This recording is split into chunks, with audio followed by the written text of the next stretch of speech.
Hi guys, आज की video में हम बात करेंगे टीडीएस पर। हाइड्रोपोनिक्स में हम टीडीएस की टर्म क्यों यूज़ करते हैं और इसका किस तरह से इस्तेमाल किया जाता है, तो इस पे हम बात करेंगे आज टीडीएस इन हाइड्रोपोनिक्स पे। तो सबसे पहले जानते हैं कि टीडीएस की फुल फॉर्म क्या होती है। तो टीडीएस को टोटल डिसॉल्व सॉलिड्स कहा जाता है, यानी कि अगर हाइड्रोपोनिक्स के कंटेक्स्ट में बात करें, आपका जो हाइड्रोपोनिक न्यूट्रिएंट सॉल्यूशन होता है उसके अंदर जितने भी फर्टिलाइजर्स हम ऐड करते हैं, डिसॉल्व करते हैं, उनसे अलग अलग न्यूट्रिएंट्स मिलते हैं, जैसे कि calcium, magnesium, iron, nitrogen, sulphur, potassium, phosphorus और बहुत सारे न्यूट्रिएंट्स मिलते हैं। वो सभी उस पानी में अच्छी तरह डिसॉल्व रहते हैं।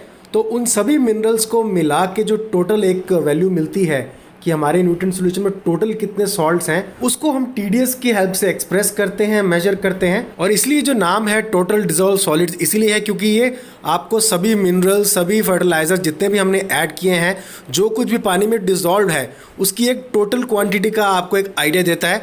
अलग अलग से आपको नहीं बता पाता, यानी कि अलग से कैल्शियम कितना है या सिर्फ नाइट्रोजन कितना है, ये नहीं बता पाता। टोटल कितना इसमें एडिड है, डिसॉल्व है, वही बता पाता है। तो गाइस, जो हमारा न्यूट्रिएंट सॉल्यूशन होता है, इसमें जितने भी सॉल्ट्स होते हैं वो दो तरीके से हम उसमें मेजर कर सकते हैं। तो एक तरीका तो ये है कि हम उसको टीडीएस से मेजर करें, और जब हम टीडीएस यूज़ करते हैं तो उसको एक्सप्रेस करने की जो टर्म होती है वो पीपीएम होती है, यानी कि पार्ट्स पर मिलियन। और दूसरा तरीका ये है कि हम उसको ईसी से मेजर करें, यानी कि इलेक्ट्रिकल कंडक्टिविटी से, और वो एक्सप्रेस होती है मिलीसीमेंस पर सेंटीमीटर की टर्म से। तो ये दो तरीके हैं जिनसे हम हमारे न्यूट्रिएंट सॉल्यूशन में टोटल जितने भी सॉल्ट डिसॉल्व हैं उसको हम मेजर कर सकते हैं। हालांकि टीडीएस और ईसी एक जैसा लगता है, पर इसमें फ़र्क होता है। अगर हम ईसी की बात करें तो हमारा हाइड्रोपोनिक न्यूट्रिएंट सॉल्यूशन कितनी अच्छी तरह इलेक्ट्रिक करंट को कैरी कर सकता है, उसे हम इलेक्ट्रिकल कंडक्टिविटी कहेंगे उस सॉल्यूशन की। और जितने ज़्यादा मेटल्स या मिनरल सॉल्यूशन में डिसॉल्व रहेंगे, उतनी ज़्यादा इलेक्ट्रिकल कंडक्टिविटी सॉल्यूशन की बढ़ जाएगी। और जितना ज़्यादा वाटर प्योर होगा, उसकी इलेक्ट्रिकल कंडक्टिविटी उतनी ही कम हो जाएगी, क्योंकि प्योर वाटर में इतने मिनरल्स या मेटल्स होते ही नहीं कि इलेक्ट्रिसिटी अच्छी तरह कंडक्ट हो पाए। तो गाइस, जिन लोगों को नहीं पता कि टीडीएस या ईसी कैसे मेजर करना है, तो मैं आपको बता दूं कि टीडीएस या ईसी मेजर करने के लिए टीडीएस मीटर आता है, ईसी मीटर आता है। हालांकि टीडीएस और ईसी एक ही मीटर में भी मेजर हो जाते हैं। कुछ कंपनी से फीचर देती है कि एक ही मीटर में आप टीडीएस और ईसी मेजर करते हैं, और कुछ कंपनीज़ के अलग अलग आते हैं। तो गाइज़, मैंने डिस्क्रिप्शन में लिंक दिया हुआ है, वहाँ जाके आप चेक कर सकते हैं लिंक। मैंने टीडीएस मीटर और जितने भी फर्टिलाइज़र्स हैं या जो भी चीज़ें हाइड्रोपोनिक्स में यूज़ होती है, उन सभी का डिस्क्रिप्शन में लिंक दिया हुआ है। आप चाहें तो वो वहाँ जाके परचेज़ कर सकते हैं। तो अब हम बात करते हैं कि ईसी और टीडीएस में रिलेशन क्या है। जनरली जब भी आप टीडीएस मीटर परचेज करते हैं तो सबसे पहले वो ईसी ही रिकॉर्ड करता है, फिर एक कन्वर्जन फैक्टर की मदद से वो टीडीएस आपको शो करता है। तो ये जो कन्वर्जन फैक्टर है ये अलग अलग कंपनीज़ का अलग होता है, यानी कि अगर एक ईसी है तो कुछ कंपनीज उसे 500 तो कुछ 700 में भी कन्वर्ट करके आपको दे सकती हैं। यानी कि अगर आप किसी एक कंपनी का टीडीएस मीटर यूज़ करेंगे तो वो एक ईसी की वैल्यू आपको 500 पीपीएम के रूप में दिखाएगा, और दूसरी कंपनी का अगर आप टीडीएस मीटर यूज़ करेंगे तो हो सकता है कि आपको एक ईसी की वैल्यू वो 700 पीपीएम में दिखाए, और कई बार आपको उसकी वैल्यू 500 और 700 के बीच में भी शो कर सकता है। ये सब डिपेंड करता है कि कंपनी किस कन्वर्जन फैक्टर को यूज़ कर रही है आपको टीडीएस शो करने में। इसलिए जो ईसी की वैल्यू है वो आपको हर मीटर में लगभग सेम मिलेगी, लेकिन जो टीडीएस है वो कंपनी टू कंपनी डिफर कर सकता है, और उसकी वैल्यूज़ में काफ़ी फ़र्क आ सकता है डिपेंडिंग अपॉन की जो कंपनी है वो किस कन्वर्जन फैक्टर को यूज़ कर रही है। तो गाइज, ये अब आपके ऊपर है कि आप हाइड्रोपोनिक्स में ईसी की टर्म यूज़ करना चाहते हैं टीडीएस की। तो गाइज, मैं हाइड्रोपोनिक्स में टीडीएस की हेल्प ही लेता हूँ, टीडीएस ही यूज़ करता हूँ। और यहाँ पर एक बार हम देख लेते हैं कि अगर हम कोई भी रेसिपी लेते हैं, जैसे कि यहाँ मैंने क्यूकम्बर का एग्जाम्पल लिया, मैंने काफ़ी सारी रेसिपी शेयर करी अपनी वीडियोज़ में। तो हम एक बार देख लेते हैं कि जब हम कोई भी रेसिपी यूज़ करते हैं तो वो किस स्ट्रेंथ का न्यूट्रिएंट सॉल्यूशन बनाता है। तो यहाँ आप देख सकते हैं कि 950 पीपीएम हमें स्ट्रेंथ मिल रही है फर्टिलाइजर से, जो कि फुल स्ट्रेंथ का न्यूट्रिएंट सॉल्यूशन है। और साथ में जब हम आरओ वाटर यूज़ करते हैं तो हम कहते हैं कि 150 पीपीएम मैक्सिमम उसका टीडीएस होना चाहिए। और जो भी फर्टिलाइजर्स हम यूज़ कर रहे हैं उससे हमें जो न्यूट्रिएंट्स मिल रहे हैं उससे जो टीडीएस हमें मिल रहा है वो 950 पीपीएम है। और जो हमारा आरओ वाटर है उसका जो मैक्सिमम टीडीएस जो हम यूज़ कर सकते हैं वो है 150 पीपीएम। तो अगर इन टीडीएस को हम प्लस कर दें तो हमें 1100 पीपीएम का न्यूट्रिएंट सॉल्यूशन मिल जाएगा फुल स्ट्रेंथ का। तो अगर किसी को कन्फ्यूजन हो रही है कि 950 पीपीएम की स्ट्रेंथ हमें कैसे मिली फर्टिलाइजर से, तो गाइज, मैंने अपनी अलग अलग वीडियोज़ में हाइड्रोपोनिक रेसिपीज़ का लिंक दिया है और देता रहता हूं। तो अगर आप उन रेसिपी की हेल्प से न्यूट्रिएंट सॉल्यूशन बनाएंगे तो उसमें जो ड्राई फर्टिलाइजर्स की मैंने क्वांटिटी दी है उनसे आपको 950 पीपीएम के आसपास ही टीडीएस की स्ट्रेंथ मिलती है। तो ये जो मैंने स्ट्रेंथ ली है ये वहाँ से ली है। तो आप देखेंगे कि जितनी भी फ्रूटिंग वेजिटेबल्स हैं उनकी जो आपको स्ट्रेंथ मिलती है TDS की वो लगभग 950 ppm के आसपास ही मिलती है। और इस स्ट्रेंथ में उन रेसिपीज़ की बात कर रहा हूँ जो मैं यूज़ करता हूँ। मैं आपको ऊपर यहाँ स्क्रीन पर लिंक भी दे देता हूँ, आप चाहें तो चेक कर सकते हैं उन रेसिपीज़ को। तो फुल स्ट्रेंथ न्यूट्रिएंट सॉल्यूशन का TDS जानने के बाद कई लोग मुझसे पूछते हैं कि सीडलिंग्स को किस तरह TDS देना है, न्यूट्रिएंट सॉल्यूशन किस तरह देना है। तो यहाँ आप देख सकते हैं कि सीडलिंग स्टेज में कैसे न्यूट्रिएंट सॉल्यूशन मैं देता हूँ। तो जब भी आप कोई सीड सो करते हैं या बोते हैं तो लगभग 5 से 7 दिन लगते हैं जो पहले 2 पत्ते होते हैं सीडलिंग के, जिसे कोटाइलेडोन्स कहते हैं, उसको अच्छी तरह खुलने में। यानी कि जो सबसे पहले 2 पत्ते आते हैं सीड्स की जर्मिनेट होते ही, उसे कोटाइलेडोन्स कहते हैं और उनको 5 से 7 दिन लगते हैं पूरी तरह खुलने में। तो यहाँ तक तो मैं प्लेन RO का वाटर ही देता हूँ सीडलिंग्स को। जब तक पूरी अच्छी तरह जो पहले 2 पत्ते हैं वो खुल नहीं जाते तब तक प्लेन RO वाटर ही देता हूँ, कोई भी न्यूट्रिएंट्स ऐड नहीं करता हूँ पानी में मैं। और उसके बाद लगभग 5वें या 7वें दिन से मैं न्यूट्रिएंट्स देना स्टार्ट करता हूँ सीडलिंग्स को, जो कि 200 ppm की स्ट्रेंथ का होता है। तो जो पहला हफ्ता कह लीजिए या 5वें से 11वें दिन का वो 200 ppm न्यूट्रिएंट सॉल्यूशन देता हूं मैं सीडलिंग्स को। और उसके बाद लगभग 100 ppm TDS मैं बढ़ाता हूं हर हफ्ते। ये आप देख सकते हैं कि 12वें से 18वें दिन के बीच में मैं सीडलिंग्स को 100 ppm बढ़ा के TDS 300 ppm के आसपास देता हूं। और इसके बाद जो 19th डे है और जब तक ट्रांसप्लांटेशन नहीं हो जाती तब तक 400 ppm स्ट्रेंथ का सोल्यूशन देता हूं। अब ट्रांसप्लांट होने में 25 या 30 दिन लग जाते हैं सीडलिंग को, तो तब तक मैं 400 ppm का ही जो सोल्यूशन है वो सीडलिंग्स को देता हूं। इससे ज़्यादा स्ट्रेंथ मैं न्यूट्रिएंट सॉल्यूशन की सीडलिंग्स को नहीं देता हूं। और मैं यहाँ पर pH पे ज़्यादा फोकस नहीं कर रहा हूँ, क्योंकि जो pH की रेंज होती है वो हाइड्रोपोनिक न्यूट्रिएंट सॉल्यूशन में मैं बार बार बोलता हूँ कि 5.5 से 6.5 के बीच में होती है। तो इसके बीच में आप ये वैल्यू रख सकते हैं। और अगर एक बीच की वैल्यू रख लेंगे यानी कि pH जो है वो लगभग 6 के आसपास रख लेंगे तो और भी ज़्यादा बेटर है। तो ना लोवेस्ट साइड पे रहेगा ना हाईएस्ट साइड पे, तो आप बीच की वैल्यू एक यहाँ पे रख सकते हैं। तो गाइज़ अब आपको क्लियर हो जाना चाहिए कि किस तरह सीडलिंग को मैं न्यूट्रिएंट सॉल्यूशन फीड करता हूँ, TDS कैसे बढ़ाता हूँ। हालांकि मैं ये बताना चाहूँगा कि ये जो मैंने आपको सीडलिंग्स का तरीका बताया है स्ट्रेंथ देने का, ये बेसिकली उन वेजिटेबल्स के बारे में बताया है जिनको हम ट्रांसप्लांट करते हैं। जहाँ तक लीफी ग्रीन्स की बात है, स्पिनच है या लेटिस है, उनका जो मेथड है थोड़ा सा अलग होता है। इसलिए मैं यहाँ ऊपर आपको एक लिंक दे देता हूँ कि मैंने किस तरह स्पिनच हाइड्रोपोनिक्स में उगाई। तो आप वो वीडियो फॉलो करके लीफी ग्रीन्स या फिर स्पिनच आप ग्रो कर सकते हैं। तो अब हम बात करते हैं कि किस तरह हम TDS देंगे सीडलिंग्स को जो कि ट्रांसप्लांट के लिए रेडी हो जाती हैं। यानी कि 25 से 30 दिन के बीच में हमारी सीडलिंग्स ट्रांसप्लांटेशन के लिए रेडी हो जाती हैं। और उसके बाद किस तरह TDS देना है, तो जनरली मैं क्या करता हूं कि मैं लगभग 200 ppm जो TDS है हर 10 दिन में बढ़ा देता हूं ट्रांसप्लांट के बाद। यानी कि जब भी मैं सीडलिंग ट्रांसप्लांट करता हूं तो उस दिन से लेके 10 दिन तक मैं लगभग 500 ppm का न्यूट्रिएंट सॉल्यूशन ही उन सीडलिंग्स या प्लांट्स को फीड करता हूं। और फिर 11वें दिन से 20वें दिन के बीच में 700 ppm यानी कि 200 ppm बढ़ गया। 21 से 30 दिन के बीच में 900 ppm और 30 दिन के बाद 1100 ppm या फिर फुल स्ट्रेंथ का न्यूट्रिएंट सॉल्यूशन मैं प्लांट्स को फीड करता हूं। तो आप देख सकते हैं कि 200 ppm हर 10 दिन में मैंने यहां बढ़ाया है।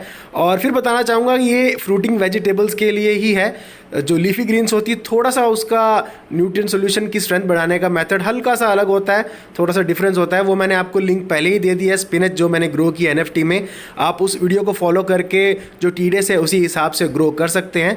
तो यहाँ आप देख सकते हैं कि ट्रांसप्लांट के बाद किस तरह मैंने जो TDS है वो बढ़ाया लगभग 200 ppm हर 10 दिन में। और थोड़ा सा ये भी डिपेंड करता है कि आप कितना TDS बढ़ा सकते हैं। कई बार गर्मी होती है तो आपको थोड़ा धीरे बढ़ाना होता है, या फिर आपको फुल स्ट्रेंथ न्यूट्रिएंट सॉल्यूशन नहीं भी यूज़ करना होता कि अगर आपके जो टेम्परेचर है आपके वहाँ पे थोड़ा सा ज़्यादा है।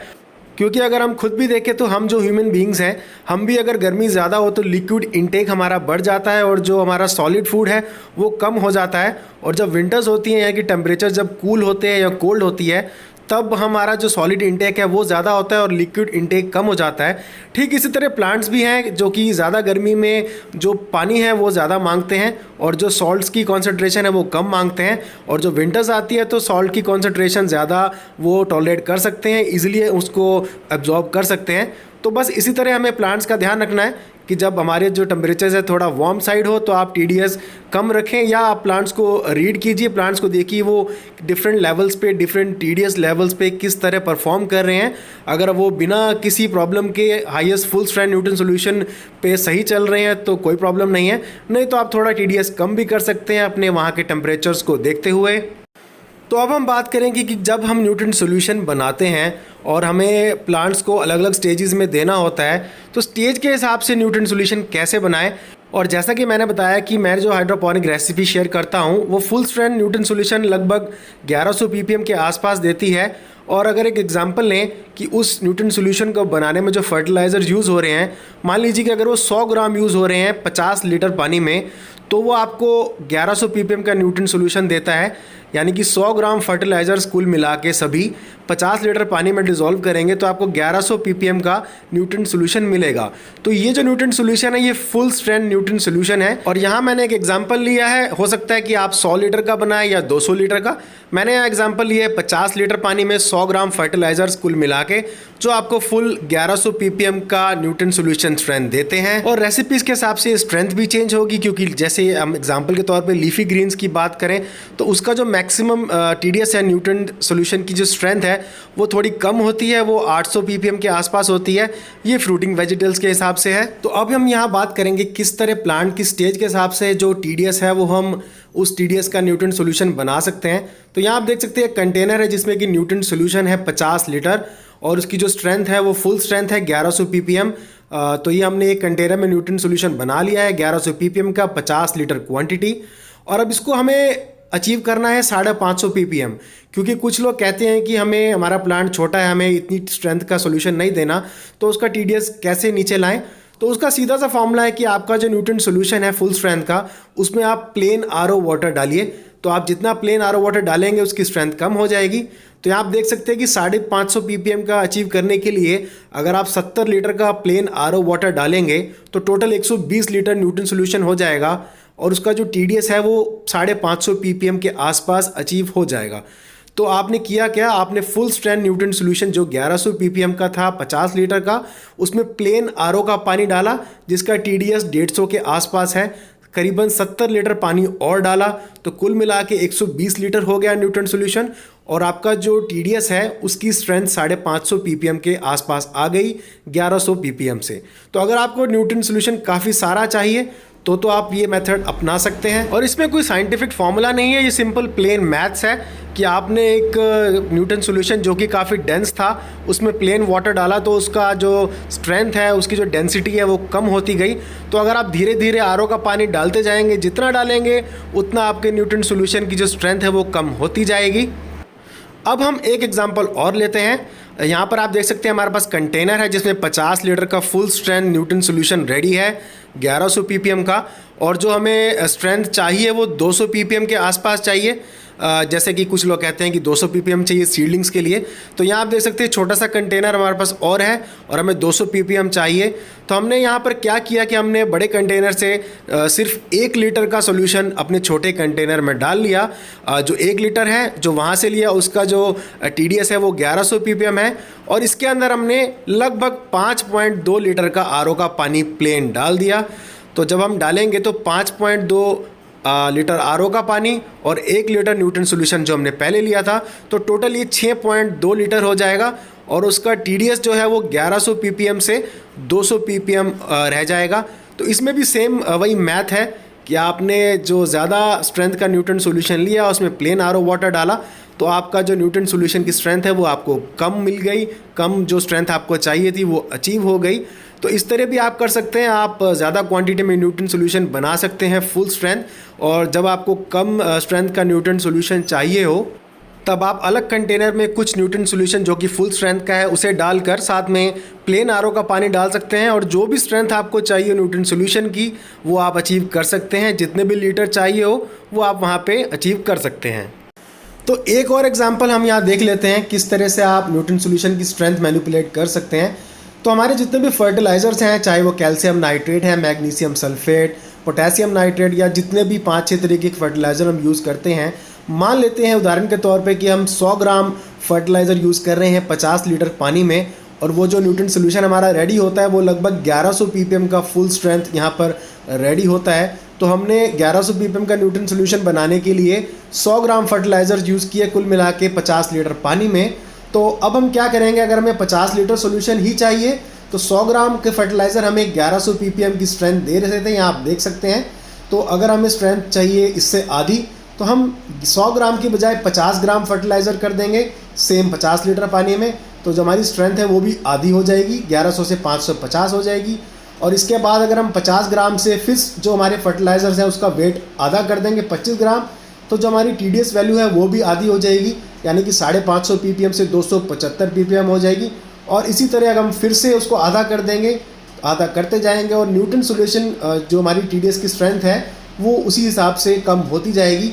यहाँ पर हमने जो क्वांटिटी है पानी की वो सेम रखी है, 50 लीटर ही रखी है, लेकिन जो फर्टिलाइज़र्स का वेट है वो हमने यहाँ कम किया है। तो अगर आपको चाहे 50 लीटर न्यूटन सॉल्यूशन चाहिए, चाहे 100 या 150 या 200, तो आप अगर जो फर्टिलाइज़र्स है उसका वेट इस तरह मैनिपुलेट करेंगे तो आपको TDS कम मिलेगा। और गाइस कई बार कुछ लोगों को न्यूट्रिएंट सॉल्यूशन बनाना होता है बहुत ही कम क्वांटिटी में, जैसे कि कुछ लोग कहते हैं कि हमें सिर्फ 10 लीटर ही बनाना है, ज़्यादा नहीं बनाना है, फ्रेश बनाना है और 200 ppm का बनाना है।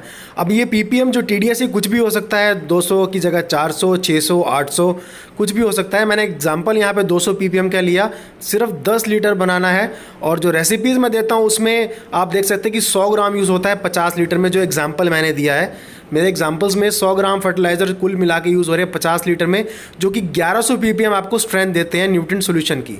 तो अब यहाँ पे क्या है कि आप देखेंगे आपने बनाना है 10 लीटर का, और जो मैंने रेसिपी में दिया वो 50 लीटर के हिसाब से है।